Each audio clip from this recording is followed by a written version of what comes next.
क्या आप इन्हें जानते हैं? शायद कुछ लोग जानते होंगे और कुछ लोग नहीं जानते होंगे, लेकिन जो लोग नहीं जानते उन्हें मैं बता दूं कि ये है मिस्टर सुशील कुमार, जो कि 2011 में कौन बनेगा करोड़पति में विनर रह चुके हैं। और इनका प्राइज अमाउंट जो था वो था 5 करोड़ रुपए। लेकिन कुछ ही टाइम बाद इनकी हालत ये हो गई कि इनके पास जो 6,000 रुपये पर मंथ की सैलरी वाली जॉब थी वो भी इनके पास ना रही। आप सब सोच रहे होंगे कि इतना इंटेलिजेंट इंसान जिसने कि कौन बनेगा करोड़पति में सारे सवालों के जवाब दिए और 5 करोड़ रुपए जीते, आखिर उसके साथ ऐसा कैसे हो सकता है? आप भले आश्चर्य में होंगे, लेकिन यह कोई एक एग्जाम्पल नहीं है। इस दुनिया में ना जाने कितने ऐसे लोग हैं जो कि एकदम से अमीर बने और कुछ टाइम में फिर से वहीं पर आ गए जहां पर वो थे। मैं आपको एक और एग्जाम्पल देता हूँ। ये है मिस शेरोन, जिन्होंने 10 मिलियन की लॉटरी जीती थी। इंडियन रुपीस में अगर हम कन्वर्ट करें तो होते हैं 75 करोड़ रुपए। सोचो अगर आपके पास में 75 करोड़ रुपए एक साथ आ जाए तो लाइफ सेट है। उन्होंने भी यही सोचा था, लेकिन कुछ सालों में इनके पास में जितने भी पैसे थे वो सारे पैसे खत्म हो गए और फिर से उन्हें जॉब करनी पड़ी। तो आखिर क्यों ये लोग करोड़पति बनने के बाद में फिर से वहीं पर आ गए जहां पर ये थे? और ना सिर्फ ये लोग, बल्कि आप में से भी मैक्सिमम लोगों को अगर इतना पैसा एक साथ दे दिया जाए तो आपकी भी वही हालत होगी जो हालत इनकी हुई। लेकिन ऐसा क्यों होगा और क्यों ये लोग कंगाल हो गए? इस वीडियो में हम इसी बारे में बात करेंगे कि रिच लोगों की मेंटेलिटी क्या होती है और पुअर लोगों की मेंटेलिटी क्या होती है। हम अमीर और गरीब के बीच का फर्क नहीं देखेंगे, हम फर्क देखेंगे अमीर की मेंटेलिटी और गरीब की मेंटेलिटी के बीच में। हम फर्क देखेंगे इन दोनों के माइंडसेट के बीच में। देखो, हर इंसान हर चीज़ में माहिर नहीं हो सकता। उस इंसान के पास में नॉलेज थी जिसके दम पर वो कौन बनेगा करोड़पति में 5 करोड़ रुपए जीत गया, लेकिन उसे फाइनेंशियल नॉलेज या तो बहुत ही कम थी या फिर बिल्कुल भी नहीं थी, जिसकी वजह से उसने अपने सारे पैसे गंवा दिए। देखो, जितना ज़रूरी होता है ना पैसों को कमाना, उतना ही ज़रूरी होता है उन पैसों को ठीक से मैनेज करना। वरना पैसे तो कमा लोगे, लेकिन थोड़े ही टाइम में आप जहाँ पर थे वहीं पर आ जाओगे। पैसों को मैनेज करने का एक बड़ा ही सिंपल रूल है, 50, 30 एंड 20 रूल। यानी कि अपनी इनकम का 50% अपनी ज़रूरतों पर खर्च करें।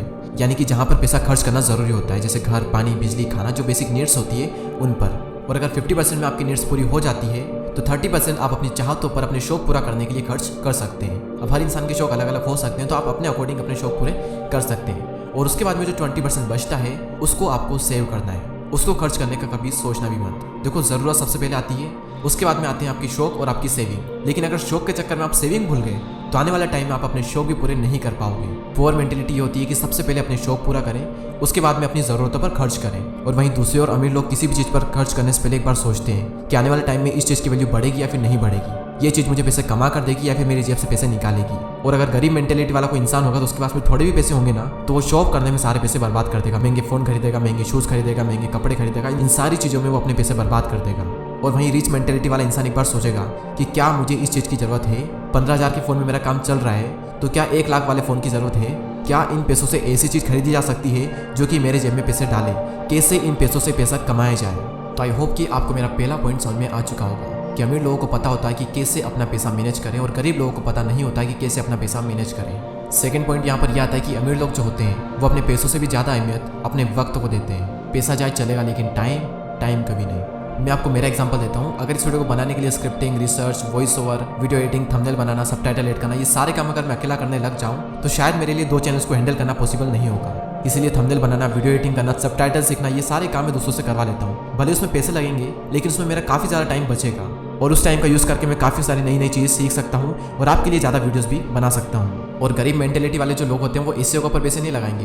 वो पैसे लगाएंगे महंगे फ़ोन में, महंगे कपड़ों में, महंगी गाड़ी में, अपनी औकात से बड़े घर बनाने में, ऐसी जगह पर वो पैसे लगाएंगे। लेकिन जहाँ पर पैसे लगाने होते हैं एक्चुअल में, वहाँ पर वो पैसे नहीं लगाते। और सिर्फ इसलिए कुछ लोग दिखाने के अमीर होते हैं और कुछ लोग एक्चुअल में अमीर होते हैं। भले दिखते नहीं हैं लेकिन होते हैं। और गरीब मेंटेलिटी वाले लोग अपना थोड़ा सा पैसा बचाने के लिए कई बार ऐसी जगहों पर अपना टाइम वेस्ट कर देते हैं जहाँ पर टाइम वेस्ट नहीं करना चाहिए। अरे थोड़ा सा पैसा लग रहा है, लगने दो, लेकिन आपको काफ़ी ज़्यादा टाइम बचेगा ना। उस टाइम का यूज़ करके आप कोई नई स्किल सीखो। लेकिन नहीं, पुअर मेंटेलिटी वाले लोगों के लिए तो टाइम छोटा है और पैसा बड़ा है। थर्ड पॉइंट यहाँ पर आता है कि अमीर लोग जो होते हैं वो पेशेंस रखते हैं और गरीब लोगों के पास में बिल्कुल भी पेशेंस नहीं होता।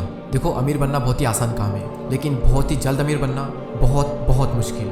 ऐसा मैं क्यों बोल रहा हूँ कि अमीर होना बहुत ही आसान है? देखो, अमीर बनने का एक बहुत ही सिंपल फॉर्मूला है। इतना सिंपल कि पूरे मैथ्स में आपने इतना सिंपल फॉर्मूला नहीं देखा होगा। वो ये कि अपने खर्चे अपनी इनकम से कम रखो, बचे हुए पैसे इन्वेस्ट करो और इसे थोड़ा टाइम दो, बस आप अमीर बन जाओगे। कितना सिंपल लग रहा है ना सुनने में, लेकिन हकीकत में भी उतना ही सिंपल है। लोग इसे समझ तो सकते हैं लेकिन समझना नहीं चाहते, और जो समझ जाते हैं वो अप्लाई नहीं करते। अप्लाई क्या नहीं करते? वो टाइम नहीं देते अपने पैसों को। लोगों के अंदर पेशेंस ही नहीं है। वॉरेन बफेट की अगर हम बात करें तो इन्वेस्टमेंट उनकी एक बहुत बड़ी स्किल रही है, लेकिन उनके केस में खेल स्किल का नहीं बल्कि टाइम का है। स्टॉक मार्केट ने कईयों की जिंदगी बदली है और इसमें सबसे पहला और सबसे बड़ा नाम आता है वॉरेन बफेट साहब का, जिनकी नेटवर्थ है $111 बिलियन। लेकिन आपको जानकर हैरानी होगी कि उन्होंने 99.9% वेल्थ 50 की उम्र के बाद कमाई है। क्यों? क्योंकि उन्होंने पेशेंस रखा और कंपाउंडिंग ने उनका साथ दिया। और अगर हम भी अपने पैसों को कंपाउंड करना चाहते हैं तो उसका सबसे बेस्ट वे है इन्वेस्टिंग, जिसमें हम स्टेबल कंपनी के स्टॉक में इन्वेस्ट करके होल्ड करके अच्छा खासा रिटर्न पा सकते हैं। देखो, इन्वेस्ट करने के लिए वैसे तो कई सारे प्लेटफॉर्म हैं, लेकिन आज मैं आपको बताने वाला हूँ 5 पैसा के बारे में, जिन्होंने इस वीडियो को स्पॉन्सर भी किया है। आजकल बहुत से ऐसे लोग हैं जो कि स्टॉक मार्केट में इन्वेस्ट तो करना चाहते हैं लेकिन मार्केट को प्रेडिक्ट नहीं कर पाते। But you can also start your investment journey with stock SIP। ये फीचर उन लोगों के लिए बहुत ही अच्छा है जो कि 5 पैसा ऐप पर अवेलेबल है।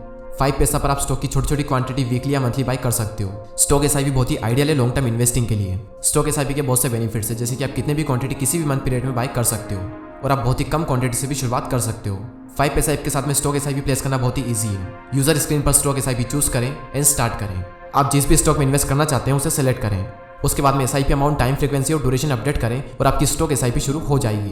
5 पैसा ऐप पर आप स्टॉक SIP कैलकुलेटर से अपना एस्टिमेटेड रिटर्न भी चेक कर सकते हो, जो कि आपकी बहुत हेल्प करेगा स्टॉक सिलेक्शन में। और तो और आप किसी भी डेट के SIP चूज कर सकते हो और आप अपनी SIP कभी भी मॉडिफाई कर सकते हो। इन सभी फीचर से स्टॉक SIP में इन्वेस्ट करना आप सभी के लिए बहुत ईजी बन जाता है थ्रू 5 पैसा ऐप। 5 पैसा ऐप का लिंक डिस्क्रिप्शन में दे दिया है, अभी डाउनलोड कीजिए और शुरू कीजिए अपना निवेश। 4th पॉइंट यहाँ पर आता है कि अमीर मेंटेलिटी वाले लोग जो होते हैं वो पहले पैसे बचाते हैं, उसके बाद में उन्हें खर्च करते हैं। लेकिन गरीब मेंटेलिटी वाले लोग जो होते हैं पहले खर्च करते हैं और उसके बाद में कुछ बचता ही नहीं तो उसको सेव कैसे करेंगे। आपकी इनकम भले ही 1 लाख रुपए पर मंथ ही क्यों ना हो, आप तब तक अमीर नहीं बन सकते जब तक कि आपके खर्चे कम नहीं होंगे। आपकी इनकम है 1 लाख रुपए लेकिन आपके खर्चे हैं महीने के 80 से 90 हज़ार रुपए, तो फिर आप अमीर नहीं बन सकते। मैं आपको मेरे एक फ्रेंड का एग्जाम्पल देता हूँ। मेरा एक फ्रेंड है जिन्होंने पिछले 5 साल में करीब 50 लाख से भी ज़्यादा अर्न किए हैं, लेकिन अभी उनके पास में मुश्किल से 2-5 लाख की सेविंग है, उसके अलावा कुछ नहीं। क्यों? क्योंकि उन्होंने सेविंग नहीं की, पैसों को ठीक से मैनेज नहीं किया, अपने खर्चे कम नहीं किए और इसका रिजल्ट क्या मिला? पूरा का पूरा पैसा कहाँ गया कुछ पता नहीं। पैसा आया, खर्च इतना कर दिया कि सेविंग के लिए कुछ बचा ही नहीं। अगर मैं आपको अपना बताऊं तो पिछले 2 साल में मैंने जो कुछ भी कमाया है उसका 90% मैंने सेविंग में ही रखा है, क्योंकि हमें घर बनाना था जो कि अब लगभग रेडी है। और आगे भी मैं अपनी इनकम का मैक्सिमम अपनी नीड को पूरा करने में, एसेट बनाने में, इन्वेस्टमेंट करने में और सेविंग में ही लगाऊंगा। और ये सब करने के बाद में मेरे शौक आते हैं। अगर मैं अभी अपना खुद का खर्चा बताऊं तो मेरा मंथ का खुद के ऊपर जो खर्चा है वो 2000 रुपये भी नहीं है। अभी तक मैंने अपने कोई शौक पूरे नहीं किए क्योंकि मुझे पहले पैसों को मैनेज करना सीखना है, एसेट कैसे बनाते हैं वो मुझे सीखना है। और ये सब करने के बाद में मैं अपने शौक पूरे कर सकता हूँ और मैं अपने शौक पूरे करूंगा भी। लेकिन अगर सेविंग नहीं तो कोई शौक पूरे नहीं। सेविंग हमेशा मेरी फर्स्ट प्रायोरिटी रही है, इसलिए आप भी पहले पैसा बचाओ, उसके बाद में अपने खर्चे तय करो।